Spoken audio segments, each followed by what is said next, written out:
ব্যাপক সংখ্যাগরিষ্ঠতা নিয়ে সরকার গঠন করতে যাচ্ছে বিএনপি। দলটির সামনে থাকছে প্রতিশ্রুতি বাস্তবায়নের চ্যালেঞ্জ।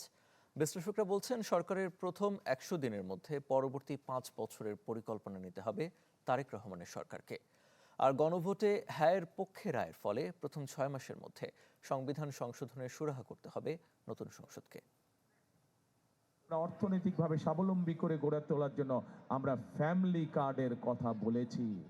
ফ্যামিলি কার্ড থেকে কৃষক কার্ড, স্বাস্থ্যসেবা থেকে কর্মসংস্থান, ভোটের মাঠে এমন নানা প্রতিশ্রুতির বাণী শুনিয়েছেন তারেক রহমান। বিএনপি সরকার এই ১০,০০০ টাকা পর্যন্ত কৃষি ঋণের সুদ সহ কৃষি ঋণ মওকুফ করে দিবে। জনগণের সমর্থ আদায়ে দিয়েছিল ৫১ দফা ইশতেহার ও ৯টি প্রধান প্রতিশ্রুতি, যার মধ্যে আছে সাংবিধানিক সংস্কার, শিক্ষার গুণগত ও অবকাঠামোগত পরিবর্তন, দেশের অর্থনীতিকে ডিজিটাল ও আধুনিক করার উদ্যোগ সহ আরও কয়েকটি। দুর্নীতি, আইনের শাসন এবং জবাবদিহিতা, যে কোনো মূল্যে আমরা এটিকে সর্বোচ্চ অধিকার দিব। ব্যাপক সংখ্যাগরিষ্ঠতা নিয়ে সরকার গঠনের পর বিএনপির সামনে প্রতিশ্রুতি বাস্তবায়নের চ্যালেঞ্জ। চায়ের কাপে সমাজ বদলের ঝর্ণা তুলে আগে গোছান নিজেকে।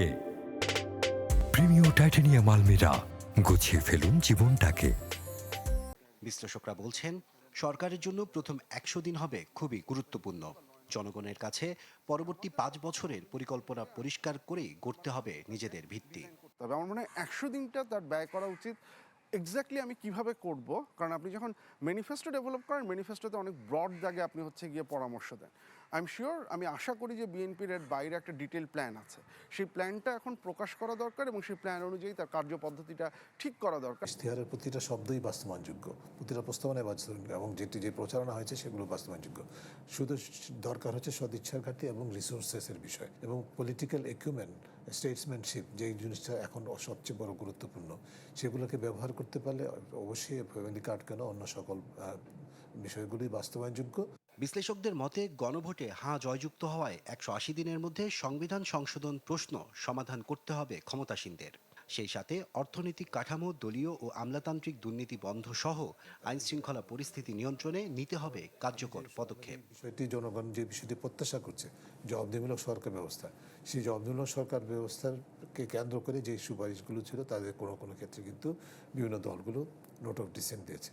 সেটাই যদি হয়, তাহলে যদি ওখানেই তারা অনড় থাকেন, তাহলে কিন্তু আমরা বাস্তবে একটা জবাবদিহিমূলক সরকার ব্যবস্থা পাবো না এবং সেটা আত্মঘাতী হবে এবং এমন শক্তি বিকশিত হবে যেটি এদেশের মানুষ চায় না। যে প্রতিশ্রুতিগুলো দিয়েছেন সেইটা আপনি একটা উপযুক্ত ব্যুরোক্রেটিক সিস্টেম ছাড়া আপনি সেটাকে বাস্তবায়ন করতে পারবেন না।